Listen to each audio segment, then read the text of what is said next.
أنفسنا ومن سيئات أعمالنا من يهد الله فلا مضل له ومن يضلل فلا هادي له وأشهد أن لا إله إلا الله وحده لا شريك له وأشهد أن محمدا عبده ورسوله. Assalamu alaikum wa rahmatullahi wa barakatuh, everyone. Jazakallah khair for joining us on this 26th session, I'm told by Khalid, who's in the background.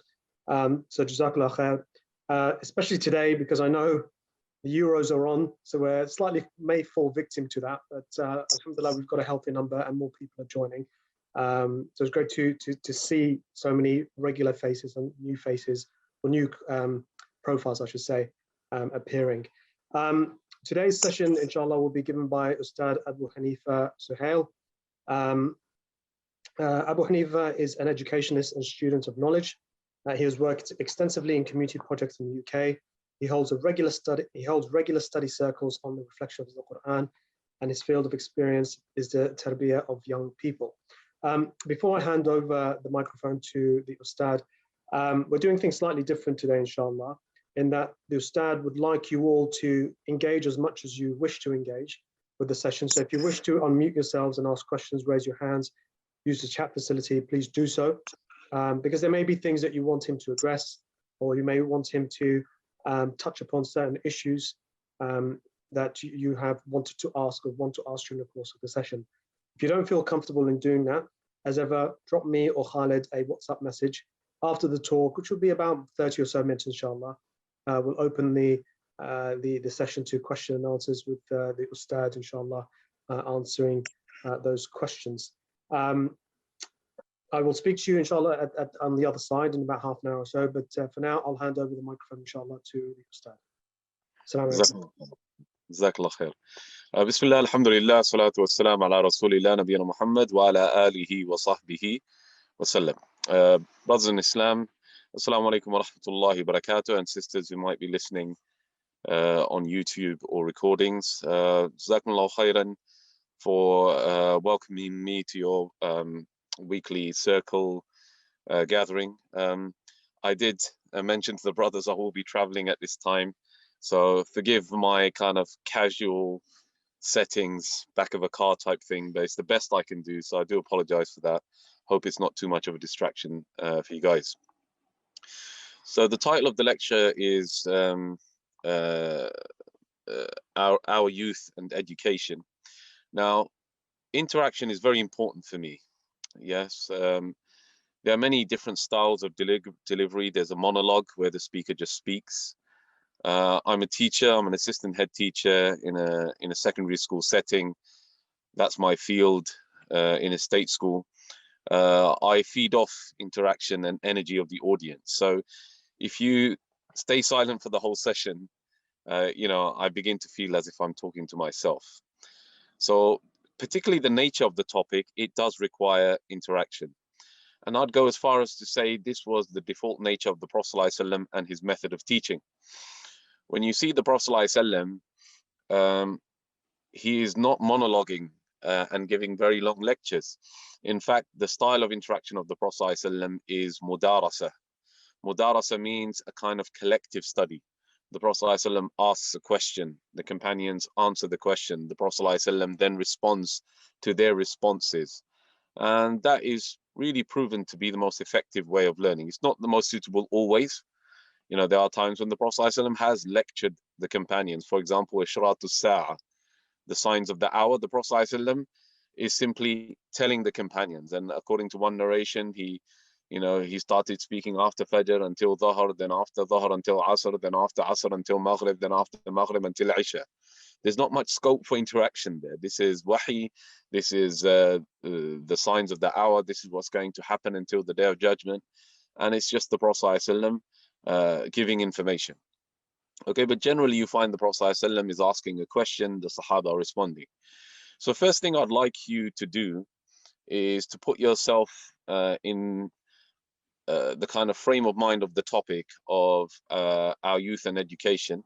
I'd like you just to use the chat facility or just to shout out, unmute yourself and shout out. And if you feel more comfortable, then, use the WhatsApp group that you're on and just what you want to get out of this session. Because I don't want to be rambling on and then at the end, in the last 5 minutes, I find out that you wanted something different. Okay, so if you just literally maybe one word, one sentence, what you're hoping to get out of this presentation, because mashallah, you guys are the people who have chosen not, to kind of just sit in front of the TV with your pizza, and or maybe you are, I don't know, but you've chosen to come here and give up your time, and I appreciate that.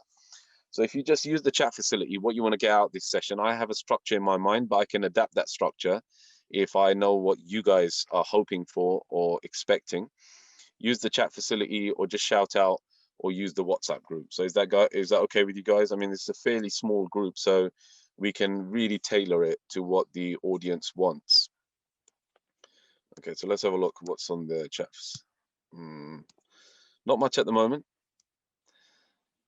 So, I mean, I'm cool to carry on with my structure, but it'd be good to know what you guys want. So I'll start off, and as you're thinking and as you're warming up, then please put in the chat facility what you want to get out of this session. Okay.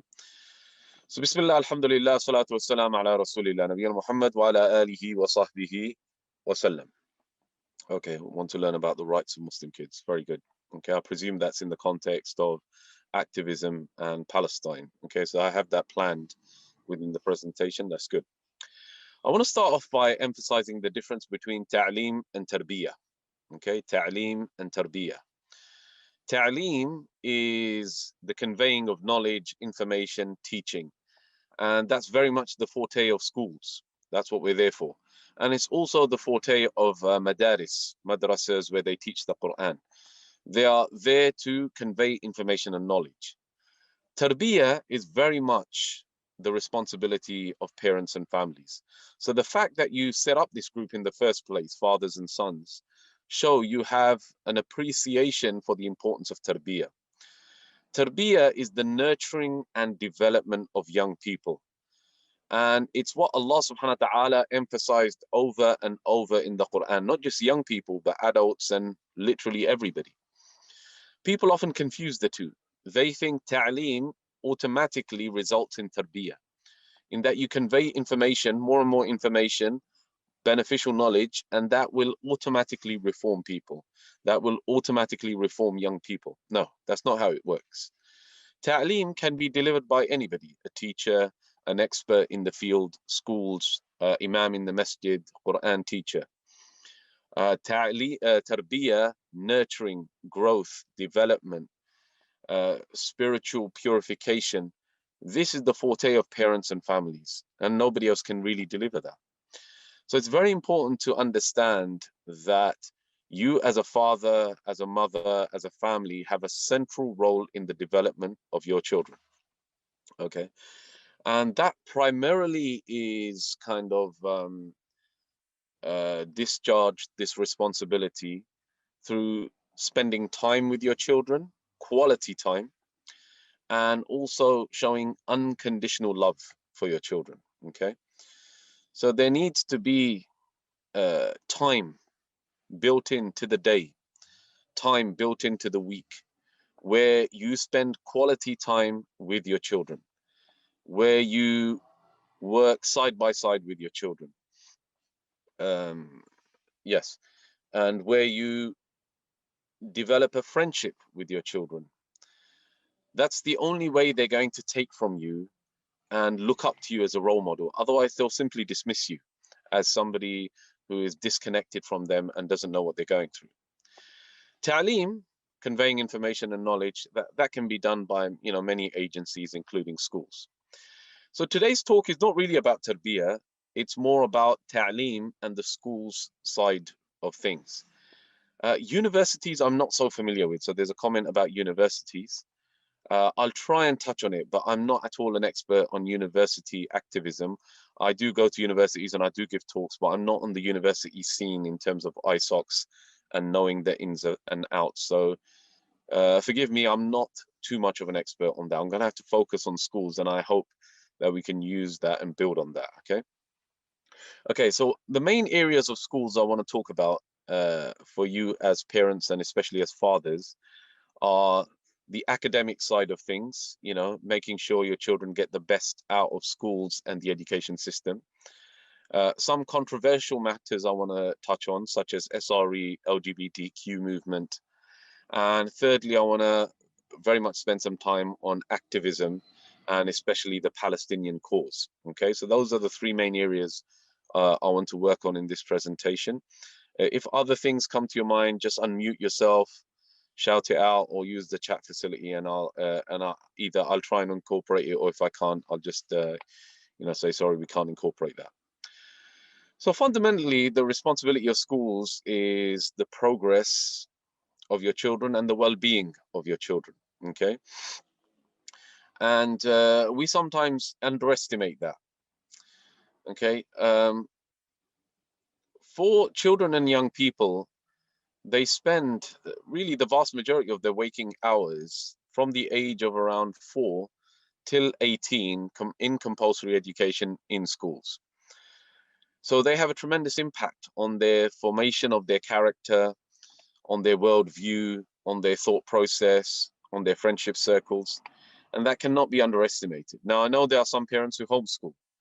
Homeschooling will always be something which is niche, something which very few people have the ability, the time, the resources, the creativity to be able to deliver. Vast majority of Muslims, their children will go to state schools. Now, there's also the opportunity of private schools. There's also the opportunity of Muslim private schools.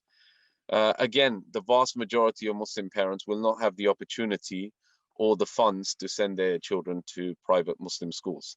I'm also a governor at a private independent Muslim school and a voluntary aided Muslim school. So I do have some knowledge and expertise in that background. If you've got some questions on that, then maybe in the Q&A session, you can post them. But for all intensive purposes, we're parents who are going to send our children to state schools, okay? And that's the kind of context of this presentation. So the first area I want to begin by talking about is progress and academic progress in schools, because that's really what they're there for. A lot of us as parents are kind of disempowered. We don't understand the education system.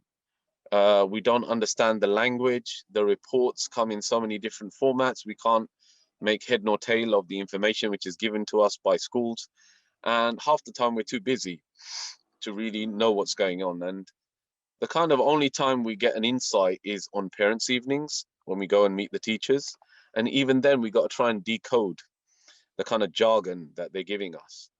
And also on results day, at the end of this kind of 13-year process, from age 4 or 5 to 18 or 16, when you kind of come to results day and you get a piece of paper and the grades are there in black and white, that's kind of like the time when you come to the realization of what's been going on. Now, it's important to know that schools are responsible. Very good question. Very good question. What if our kids don't want to spend quality time with us? Wallahi, this is a very difficult issue. You have to get down to their level and find out what they want to do. Yeah.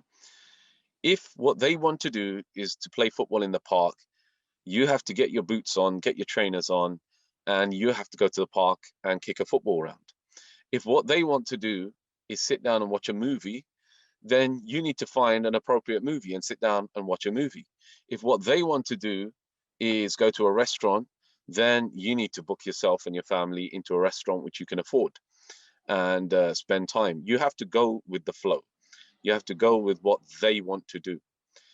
So many mistakes I've made when I've tried to enforce. We are going to do a tafsir halaqa. We are going to do a seerah halaqa at home. They don't want to do a seerah halaqa. They don't want to do a tafsir halaqa. So it becomes a source of more conflict and more tension. You have to roll with the punches. You have to go with the flow of what they want to do. And that's quality time. I'm not talking about every single day, right? Maybe you come to a compromise where, you know, a couple of times a week, you'll go to the park, play football with them. You know, maybe Friday evening, Saturday evening, you'll watch a movie with them. But in return, they're going to spend 30 minutes quality time with you listening, and you're going to listen to the recitation of the Quran every day. Okay, so it's like a trade-off and a compromise. Okay, going back to schools. Schools receive significant resources and funding to ensure that every single child makes progress. So you have every right as a parent to want to know from your school, your child's school, how well are they doing in their schools? What is their development like? Are they making progress? What is the school doing if they're not making progress? Now, what does progress look like? It's what is considered basically from their starting point in primary school, when they leave primary school, there should be an expected level of progress that they make. So the kind of surprising thing is that as soon as that child walks through the door from primary school into secondary school, they come with data which the school will automatically process and will already have an idea of where that child should be at the end of the 5 years. Yeah, at the end of year 7, 8, 9, 10, 11, there should be an expected level of progress in English, maths, science, option subjects, languages. Okay, now that progress is measured through a metric known as progress 8. Okay, in their top 8 subjects, how much progress have they made compared to what they started with and what they end in secondary school? So this presentation is largely focused on secondary schools. Okay, so you need to try and get your head around that data and that information. Okay, as soon as your child starts school in year 7, you need some kind of idea of where should they be at the end of year 11.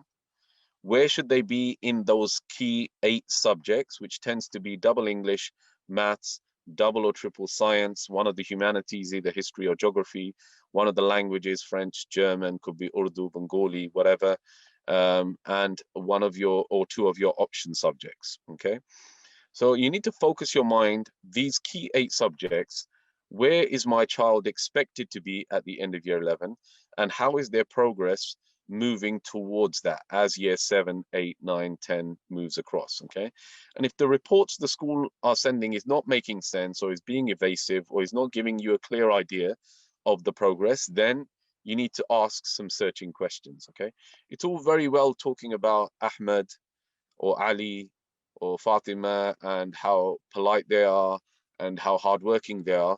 What you need is some hard data. Okay, what are their assessment results like? Are they on track on where they're supposed to be at the end of year 11? Where exactly are they supposed to be at the end of year 11, especially in those core subjects like maths, English and science, but also in the humanities, languages, option subjects as well.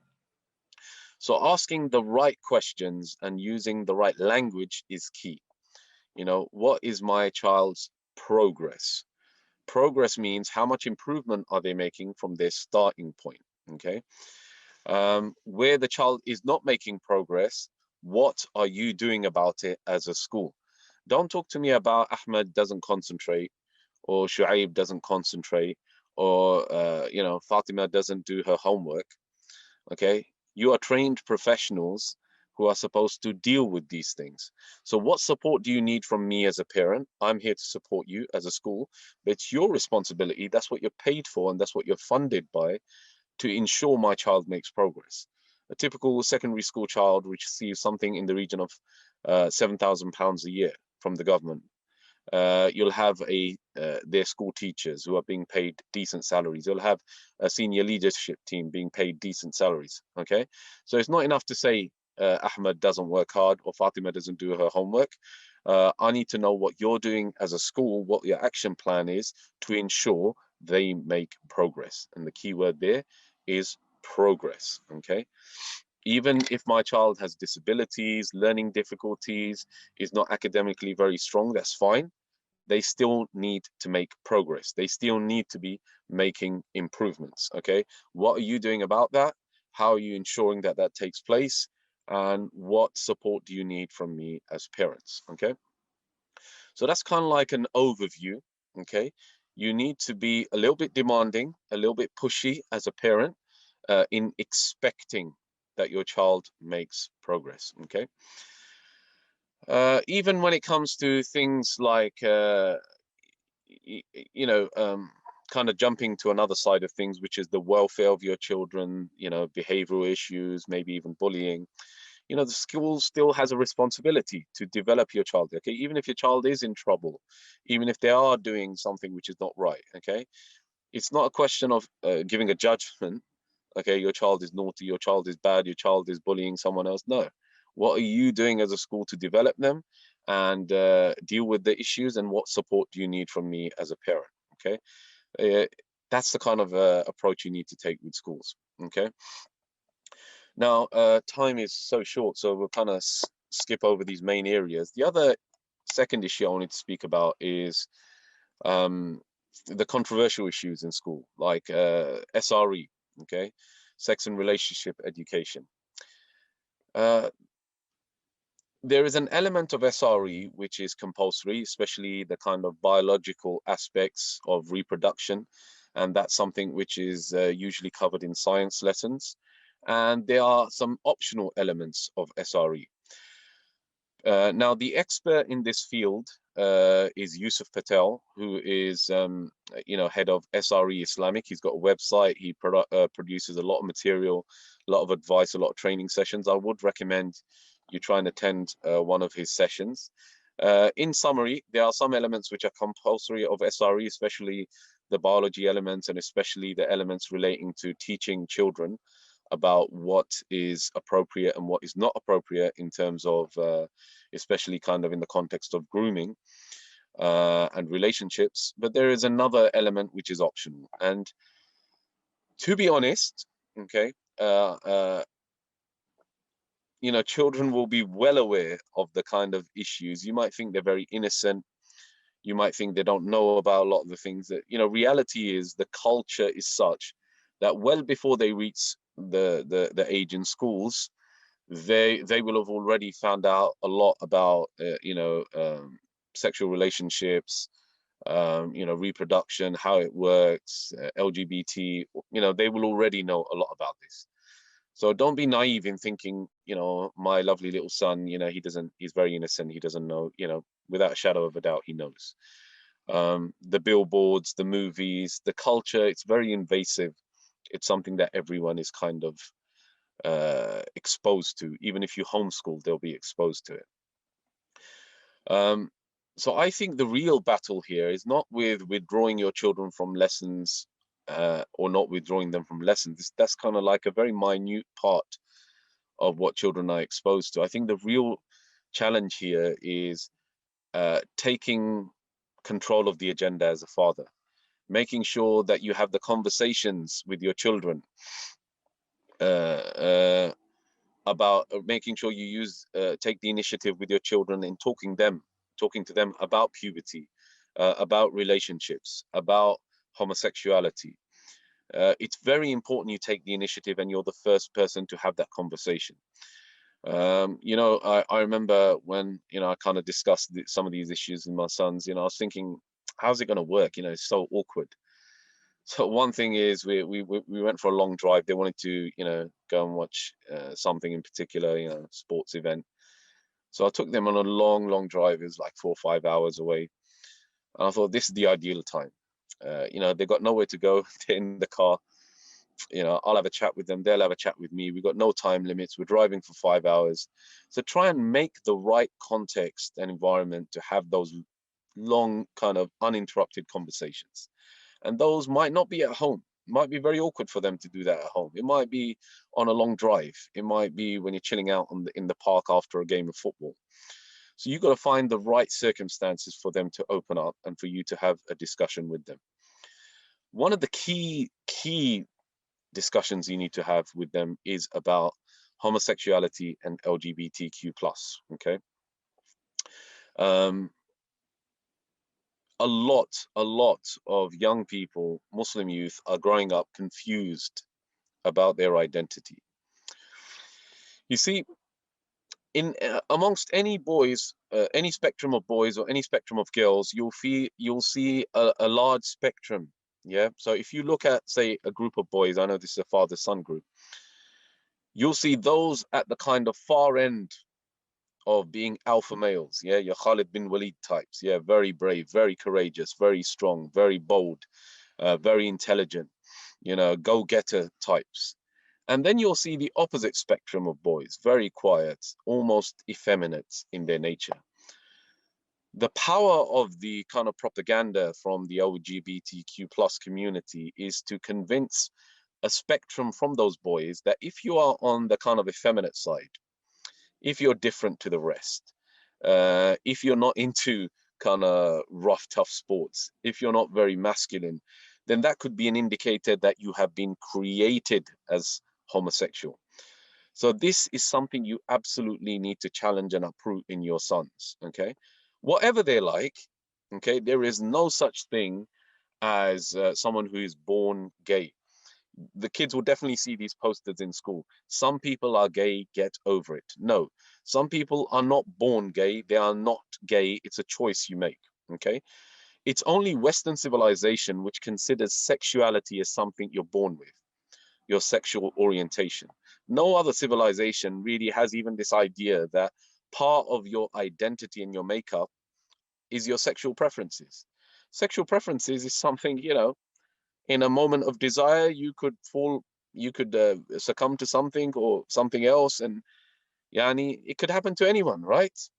So, you know, people commit adultery, they commit zina, or they are sometimes very faithful and they are, you know, they have, you know, high morals. It's not something you're born with. It's a decision you make in the heat of the moment. So there's no such thing as a person who's born homosexual. There's no such thing as a person who is born with you know, committing adultery and wanting to commit adultery. Just like there's no such person who's born a rapist. It's a decision you make, okay? And the power of the LGBTQ plus kind of community and their propaganda is to convince, especially young boys who are a bit effeminate, who are a bit different, who don't quite fit in with the kind of masculine, boyish kind of spectrum, you know, that you're born this way. And they then make the intellectual jump to say, this is how you express yourself sexually. So then they seek out relationships with other boys, and those relationships become sexualized, okay? In a highly sexualized society, of course, everything does become about sex. So in a Muslim country, it's perfectly okay for two men to be walking down the street holding hands, right? No problem at all. Hugging each other, you know, putting their hands on each other's face, embracing each other. It's perfectly normal in a Muslim society, yeah? In fact, it's the default. You know, that's how you behave with your best friends. But in a sexualized society, hypersexualized society, young people are convinced that, okay, this proves that you're homosexual, okay? And the majority of the time, the vast majority of the time, all it is a boy who gets on really well with another boy. And especially it happens with girls. Girls can get on very well with each other to the extent they become infatuated with each other.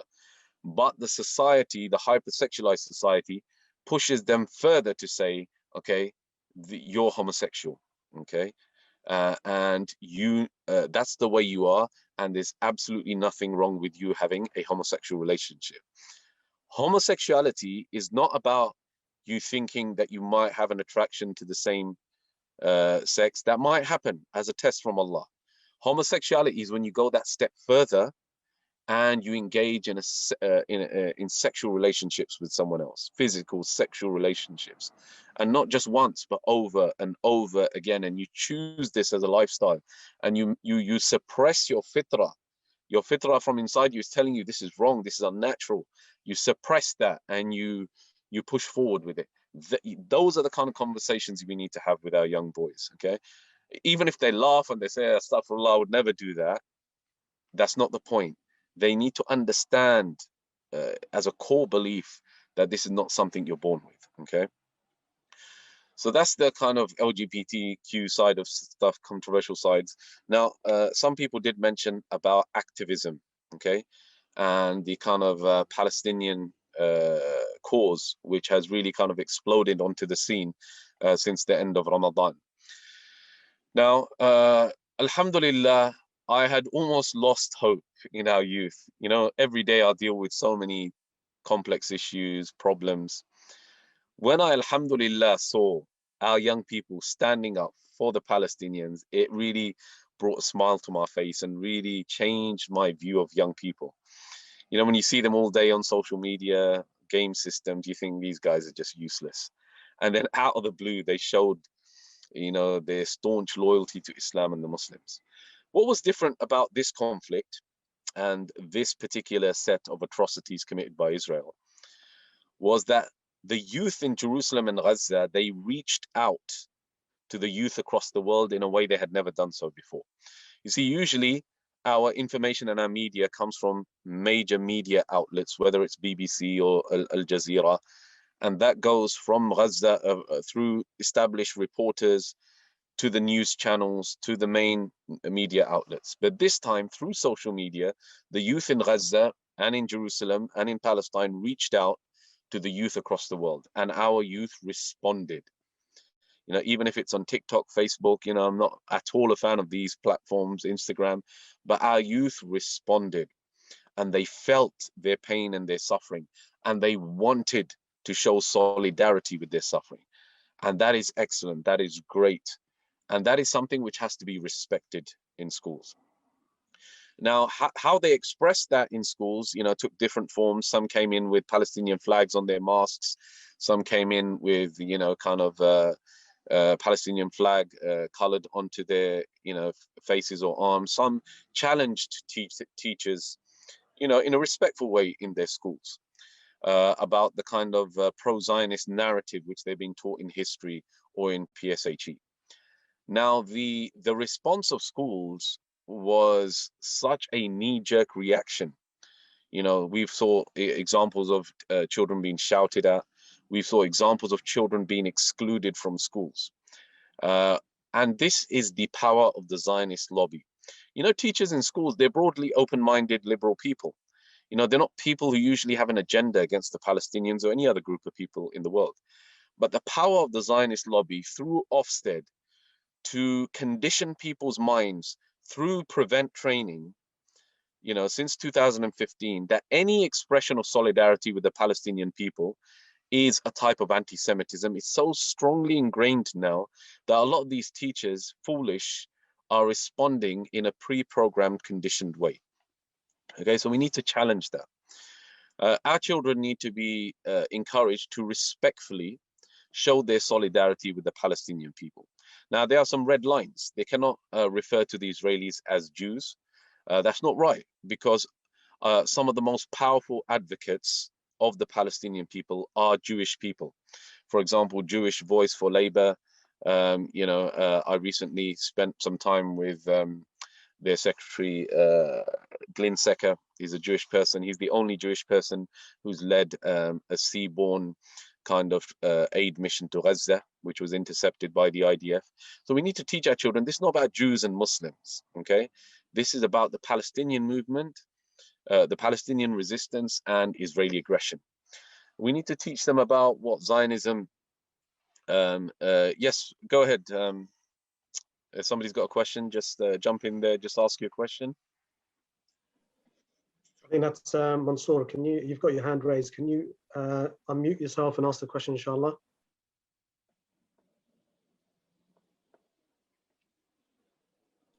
Or it may be a mistake. Mansour, do you have a question to ask? If not, we'll carry on. Okay, we'll carry on. If you think of it, then just ask. So this is not about Muslims and Jews. We need to teach our children this. This is about a political movement, a political ideology, Zionism, which is rejected by many Jews and embraced by some Jews. It's also embraced by some Christians, evangelical Christians, who believe that the coming of Jesus will be preceded by the Jews taking over Palestine. And it's endorsed by many Arabs and some Muslims. Yeah, so the staunchest Zionists are the United Arab Emirates and to a lesser extent Saudi Arabia and other countries as well. So we need to get this out there. This is not about Muslims and Jews, and teachers need to realize this is not about Muslims and Jews. Now, what is allowed for them, this is kind of like an area we shouldn't be getting into. Yeah, okay, because literally any uniform policy of a school will automatically preclude the wearing of flags and anything which is not from the school uniform. That's not the point here, okay? Schools are supposed to be intelligent enough to understand that when children feel strongly about something, they need a safe space to be able to express themselves. So schools need to adapt themselves to allow children to express their solidarity with the suffering in Palestine. And this is the language which we have to use. This is not about the Palestinian resistance. This is not about wiping out Israel. This is about our children seeing content online on the news channels, which is very disturbing, and them needing a safe outlet to express themselves, and the responsibility of schools to provide a safe environment for them to express themselves. Okay, so schools need to have those forums where children can discuss, can debate, can express themselves. And what schools cannot do is try and clamp that down and sanction that under the guise of anti-Semitism. So I wouldn't get into this about uh, can they wear a flag, can they not wear a flag? You know, I mean, if you look at the uniform policy, probably they can't. But schools have a responsibility to the welfare and well-being of children, and a very important part of that is providing a safe space for them to express themselves. Schools already teach apartheid in South Africa. Schools already teach that religious discrimination is not allowed. So obviously, children are now applying that to the world around them and seeing what's happening to the Palestinians. How can you not apply it? So it should be schools which are uh, kind of encouraged and put pressure on that, look, you need to provide a safe environment for them to express themselves and for them to discuss their ideas and what they're feeling, and for them to show their activism in support, and listen carefully, of the in support of the humanitarian suffering of Palestinians. This is not about Hamas, this is not about the Palestinian resistance. This is about our children wanting to show solidarity with the Palestinians and their humanitarian suffering. Okay. Now, I want to particularly touch on this issue of exclusions. A lot of teachers, schools have gone with a very knee-jerk reaction and excluded students. Okay, for showing solidarity with the Palestinian with the humanitarian suffering of the Palestinian people. This is absolutely unacceptable. Okay, exclusions is any time when a school timetable where the child is sent home. Okay, even if it's for a day, half a day, that counts as an exclusion. It's something that the school has to report. It's something that stays on the record of that young person. So it's very, very important that you challenge that as a parent. You will find every school has to put its complaints policy on the school website. You can follow that complaints policy. Even if it's for half a day, if your child is sent home, you need to challenge it. Okay, you need to challenge it. And if you need my help to challenge it, I'm here for you at your service, and I will help you, because I feel very strongly that this is an abuse of power. Okay, schools know very well that formal exclusions, fixed term exclusions, require a formal investigation. They require statements to be taken. They require unbiased investigations to happen. And children have to be excluded based on some kind of policy that the school has. So typically be an anti-bullying policy or an anti-racism policy. You can't just exclude people because of their beliefs and because of their wish to show solidarity with people who are suffering around the world. You cannot exclude people on those grounds. Okay, so you need to challenge it.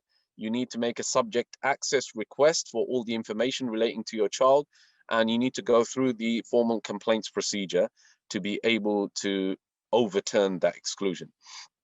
There's so many kind of technical details which I don't think we have time for relating to exclusions. You know, they have to set work while the child is off school.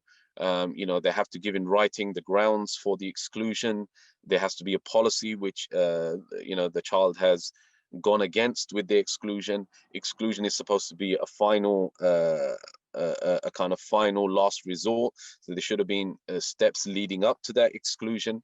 Obviously, if the child has made, you know, blatantly anti-Jewish remarks, then, you know, just like a child who makes anti-Muslim remarks, they deserve to be excluded. But, you know, have a check. Do children in your school who make anti-Muslim, Islamophobic remarks, do they get excluded? If not, then why are Muslims who may make anti-Semitic remarks, why are they being excluded? Okay, so these are the kind of questions you have to ask as a parent. And if you need support, you know, I'm here, you know, to support you. I feel very strongly about this. So inshallah ta'ala, that's kind of like a brief overview. I don't think I've done justice to the topic, but as a parent, you need to be side by side with your child. You need to be there for your son or your daughter to support them through this schooling process. They need to know that you got their back. Okay. I'm the first one to teach that you need to respect your teachers. But unfortunately, the conditioning and the prevent training and the Islamophobia and the Zionist influence, it's meant that a lot of teachers are acting in very strange ways. They're being conditioned and brainwashed to take knee-jerk reactions and sanctions against Muslim children. So we need to be there to back up our children. We need to be there to support our children. Don't get angry, don't get mad, don't start shouting and just blah blah blah. Right, you're excluding my child. On what grounds? Okay, where is your investigation? Have you been fair and unbiased? Where are your statements? Okay, where is the policy on the basis of which he was excluded? Okay, going back to progress. Okay, what is my child expected to get by the end of secondary education? Okay, what progress is he making towards that? Is he on track? Is she on track? What are you doing if they're not on track? Are you putting appropriate support in place? How can I support you as a parent? With regards to LGBTQ plus and controversial issues, remember the equalities law only basically is there to prevent discrimination. Okay, so schools can teach that you cannot discriminate against a person who identifies themselves as homosexual or transgender. It doesn't ask you to make a moral judgment about that. Okay, so why are you teaching my child that that homosexuality, it is right, it is morally correct? You don't have a right to do that. I will teach them about what's morally right and correct. I'm a parent, you're not the parent. Your job is to get them through the exams, right, and look after their welfare and well-being. Don't start making moral judgments about what is right, what is wrong, and implicit criticisms of my religion. Okay, so you need to be assertive, but you need to be polite. My final piece of advice to you will be, when it comes to schools, build a good relationship with the schools. As soon as you start the school in year 7, recognize that at some point you're going to have a conflict, yeah, inevitable. So make sure that the first interaction you have with them is a positive interaction. Okay, phone them up, maybe praise them for something they're doing, go to parents' evening, thank them for their hard work. If your child's gone on a trip, a visit, thank you for taking them to the visit. My child really enjoyed it. I just want to thank you for the event you did, parents' evening, opening evening. I thought it was very helpful. Get your name seen in the school, in the eyes of the head teacher, the head of year, assistant head teachers, like as a positive parent who is supportive. Because later on down the line, when you challenge them, it'll be very hard for them to write you off as a troublemaker when you've got a track record of being someone positive and supportive. Jazakumullah khairan. I think I've gone over my time.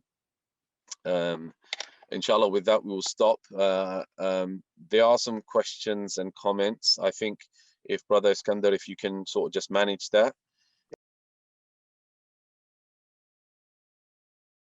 Jazakallah khair. As you said, there was a lot to talk about, and inshallah, if we can get you back, because I'm sure there are plenty of questions that people want to ask, and we've had a few, we had a flurry of people joining at the last minute, so they didn't hear everything. But if we can get you back, inshallah, to talk about focused issues, then we will do, if you would like. But there are a number of questions. I think you've answered a few, but I've got a few that have come through to me on WhatsApp. You've talked about the rights of Muslim kids. You've discussed the issue of university, and you didn't want to touch upon that too much, and you wanted to focus on secondary education. The spending quality time with our kids, that was a question that was raised. I believe you answered as well. If anyone's got any questions, please feel free to raise your hand or unmute yourself and ask them directly. This is the Sheikh would like that, inshallah. So do that. Sheikh, just a couple of questions for you that have come through on WhatsApp. If a parent finds his or her child excluded because of certain views that were expressed, as we've known recently, what in the interim period, in that period where the child is not in school and possibly going back to school, if the appeal is successful, should the parents be doing with that child at home to continue with the education? Good question. The first point is any fixed term exclusion, the school has to provide learning materials. Okay, Exclusion doesn't mean the school stops teaching. Exclusion is basically the child learning at home. Okay, so it's a legal duty, and I'm very serious about this. The school can be taken to court over this. It's a legal duty that the school provides work. Every single subject, every single lesson, the work needs to be provided. Okay, typically through will be some kind of online platform like Microsoft Teams or Google for Education.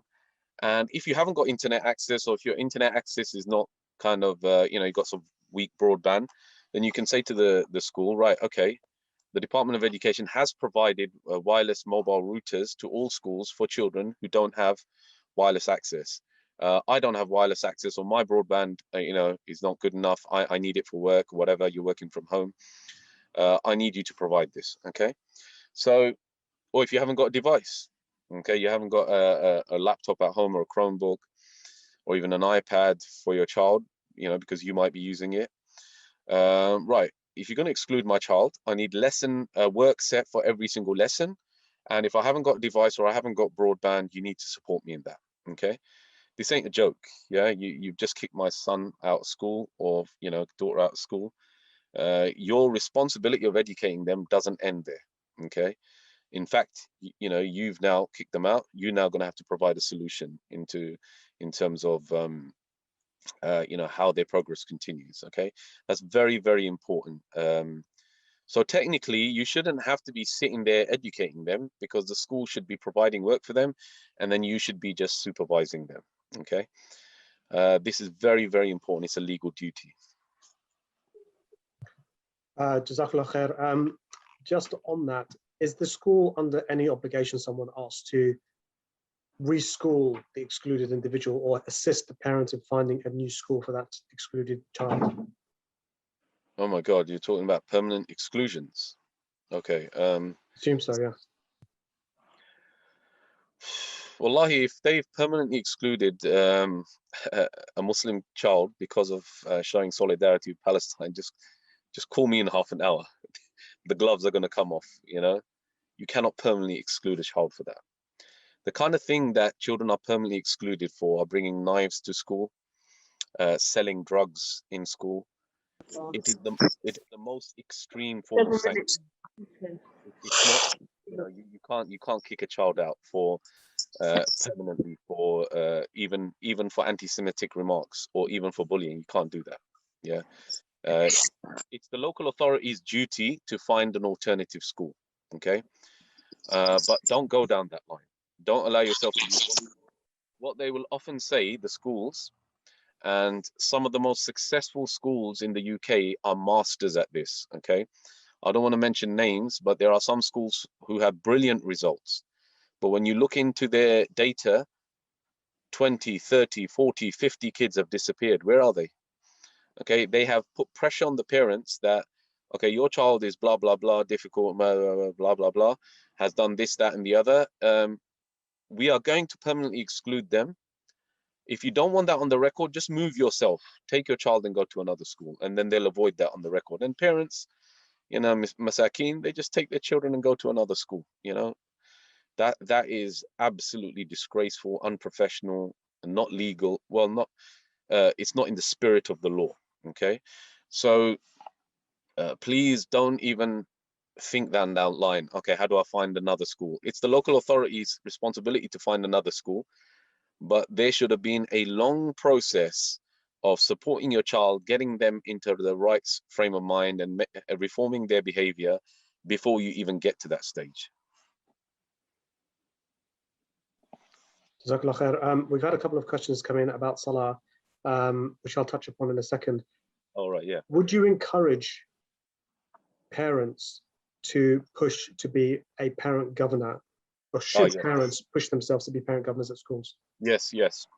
Good question. It's very important that we are on the governing board. When you go on the governing board, you'll see it's like a little club. They all know each other, and they seem to spend hours chatting about minutiae. Yeah, but I don't know, something which is so trivial. Okay, but you need to be there. You need to be in that room, getting experience on the decision-making process, listening, because there's going to come a time when there's going to be a formal complaint and you're going to be there and able to make a difference, okay? So even if it feels very frustrating, time-consuming, what you'll notice is that the style of the discussion changes when there's a Muslim in the room. So they're not so dismissive and not so kind of flippant when it comes to Islamophobia or issues of anti-Semitism, because they know there's a Muslim in the room. So don't underestimate your presence. Don't underestimate the influence you can have. You know, I would 100% encourage people to go on the parent governing board, or even as a community representative, you can be on the governing board. And if they're trying to fob you off, then you can write to the local authority and say, look, I've volunteered and these guys are not taking my application seriously. Jazakallah khair. So moving on to the questions of Salah. Yeah. First question I've had is, can a school prevent children from praying in school? And then alongside that question, another question that's been flagged up on the chat is, in some schools with many Muslims, it will be easier to ask for prayer times during school time. In those schools with fewer Muslims, how would you advise children to request time to ask for prayer time? Yes. Should it be directly the student asking the teacher, or should it come through the parents? Okay, good question. First of all, whether it is a 99% Muslim school or there's only one Muslim kid in the whole school, it's of no relevance. Yeah. If the child needs prayer facilities, that's part of their religion, it's part of their mental health and well-being, then the school should provide. Now, one of the things which I always find with Muslim parents is they think in very black and white terms. Does the school have to provide a prayer facility? Is it legally obliged to provide a prayer facility? This is kind of like the wrong way of thinking. There's no kind of rule book that comes for schools saying you're allowed to do this, you're not allowed to do that. Yeah, it's all about relationships. It's all about building relationships. It's all about approaching the school in the right way. Okay, don't even think about whether it's one child or 100 children. Your child needs to pray. Okay, fine. You should be the one as a parent who kind of approaches the school. It'll be taken a lot more seriously. Okay, but first thing is, check with your child. Okay, have that discussion with them. You're assuming they want to pray, but for a lot of children, they're just not interested in Salah. So that is a bigger challenge that you've got. A lot of children, parents are fighting away for prayer facilities. As soon as the prayer facility is set up, child's not interested in prayer. They want to play football. They want to have lunch, So, first develop the habit of Salah in your children. Lead by example. When it's Salah time, whether you're in the park, whether you're out at a museum, ask for prayer facilities. One very important thing is wherever you go, ask for prayer facilities. Museum, wherever, shopping, whatever. Where's the prayer? Excuse me, can you tell me where the prayer room is? You don't have a prayer room, right? I really think you should have a prayer room. Teach your children that wherever you go, you ask for Salah facilities. So then they'll get trained and they'll feel perfectly comfortable and normal asking in a school.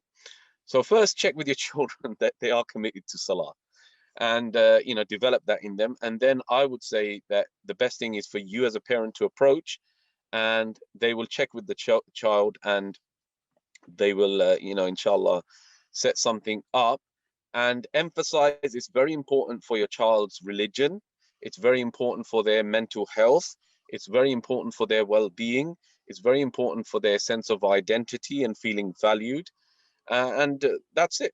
You don't have to justify it. That's my religion. That's what they need to do. It's very easy for them to provide prayer facilities. You can use a hall, you can use a classroom. Kind of more importantly and more difficult is the washing facilities. Yeah. So really the school doesn't just need to provide a room, but they need to provide some kind of supervision as well. Okay. Because you know what will happen if they provide a room for boys, okay, to pray unsupervised, what's going to happen? What do you think is going to happen? Okay, we give a room to a bunch of 15 and 16-year-olds and there's no teachers there. What will happen? Come on, you guys, you use your brains. What are they gonna do? What are they gonna do? They're gonna read Quran. It's gonna be mayhem. It's gonna be bedlam. Mayhem, right? It's gonna be wrestling. Yeah, they're gonna turn the tables over. They're gonna throw chairs at each other, right? So don't now provide prayer facilities as a school, and then when they trash it, so you guys have trashed it, we're taking the prayer facility away. You know what boys are like, right? So you got to provide prayer facilities and some lunchtime supervision as well to make sure it's kept calm and in a good condition. So in summary, I just wouldn't even go down that route of is it legal? Do they have to? No, there's no rule about this. You just have to build relationship with schools and say, look, it's important. Jazakallah khair. One question I think somebody asked is, any benefits of homeschooling over your traditional model of schooling from your perspective? Yeah, I mean, homeschooling is the natural default way, right? This is how children are always brought up. They're brought up by their parents, and their parents teach them, and they bring in experts to teach their parents. This is how children always grew up. The establishment of schools is very much built on a prison model, right? Large institutions, conveyor belt kind of system, get the kids through, allow the parents to go to work. So alhamdulillah, the benefits of homeschooling are amazing, but let's not be unrealistic here. Vast majority of parents can't do it. They can't afford it. You have to pay for the exams, the entries, the textbooks, everything. And you need a level of expertise and creativity. Yeah. My expertise is schools and education. I'll be the last person in the world who could deliver home education. Within the first week, either my children would have killed me, or I would have killed them. One or the other. So let's be realistic about this. It is the default. It is the best way. The children who tend to go through home education, really do flourish emotionally, social skills, education-wise. But it's not for everyone, so let's not be unrealistic. I think I was going to touch upon, before I go on to the next question, about the social impact or the ability to gain those social skills if you're homeschooled. Surely it's impacted in a negative way if you're homeschooled, because it's just you and your parent, rather than being out and about and being able to interact with different types of people. Is that right or not? Say that question again. I didn't quite get it. So the question is, with the social aspect, if we keep our kids at home and school them at home, surely they will end up lacking the ability to socialize, communicate with people, other types of individual away from the home when it comes to it. It doesn't. That's not true. Have you ever tried to speak to a teenager from a school? How did they go? It's all right. Yeah. What social skills are they learning? Don't forget, when you're homeschooling, it's not just you and the child. Homeschoolers, they work as part of a network. Yeah. So the child does get exposure to different people, but the key exposure they get to is to the parent, and the one-to-one attention. This is, I'm not rubbishing schools. I work in schools. I love working in schools, but the one-to-one attention you can give to a child with homeschooling, where all of your resources are focused on one child, or two or three or four who have him, it just doesn't compare. When you're one child out of 100 or 300 or 1,500 in a school, there's no comparison. But I'm not here to rubbish schools or to praise homeschooling. It's if you can do it, fine. If you don't want to do it, that's perfectly cool. Don't get kind of hooked up on these kind of decisions. That those people who can do and want to do homeschooling, they're flourishing. Those who can't, that's fine. We've got schools. Let's just get the best out of schools. Yeah. But let's not go into this kind of endless debate about homeschooling and is it good, is it not good. Those who can do it, those who can't do it. That's just the way it is. Let's just move on. Whatever route you take, let's get the best out of that route for our children. Jazakallah khair. Last question before we wrap up. Somebody's asked directly, is it better to keep your kids in an Islamic school to avoid SRE, or better to counter such ideas at home? One of the things that that the education system, in the UK, one of the roots is, how can I say it? Let me start again. The Ofsted has pretty much now has kind of universal control over all schools, whether you're community schools, academies, independent schools, Muslim schools, community schools, Christian schools, Jewish schools. Ofsted has complete kind of authority as the statutory inspectorate for all of these schools. And they have driven through an agenda for all schools. In fact, they will give more scrutiny to the SRE in a Muslim school than they would to a community school. So the idea that a Muslim school can protect you completely in terms of SRE and other issues is not true. In fact, a Muslim school has more scrutiny. But what a Muslim school obviously gives you is Muslim culture, a feeling of confidence and identity, and valuable Quran time. Yeah, Muslim school will have morning Quran, something you can't deliver in a state school. So don't be naive about this. Yeah, Muslim schools will have exactly the same pressures, if not more. But what you have with Muslim schools is Muslim peers, Quran teachers, Arabic teachers, Islamic assemblies. You have all of those positive things, but you have exactly the same pressures as a state school. Jazakallah khair. I don't think that we've got any more questions. Jazakallah khair for your time. Inshallah, we'll allow you to get to your destination finally now that you're sitting in the back of the car. Yeah. But as I mentioned before, there have been a lot of issues and questions that have come up. Inshallah, if we can have you come back, then we will do, subject to your availability, because it's good hearing from somebody who's kind of in the system and is experienced of the system, inshallah. Yeah.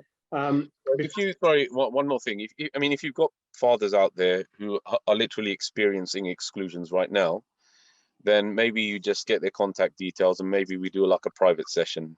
Yeah. Like literally maybe this weekend or something. Yeah. So because this is urgent. Okay. If your son's been kicked out or your daughter's been kicked out, it needs to be dealt with now. So if you have some of those parents, then maybe you organize like a private session and we can just talk about what's going on. That's a great idea, inshallah. It wouldn't be more public. Yeah.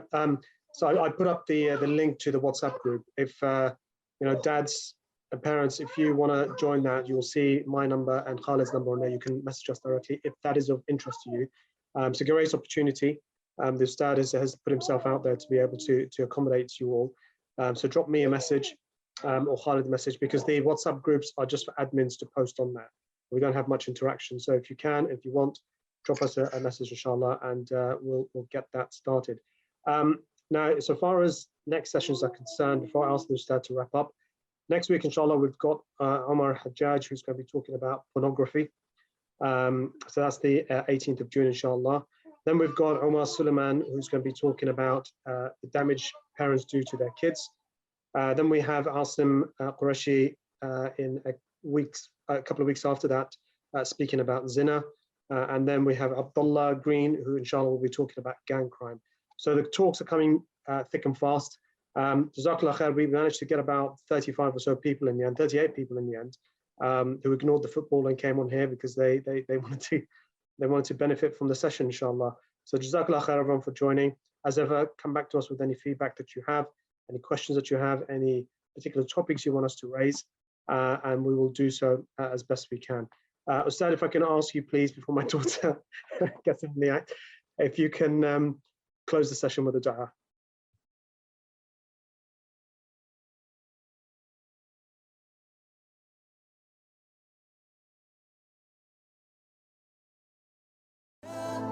رب العالمين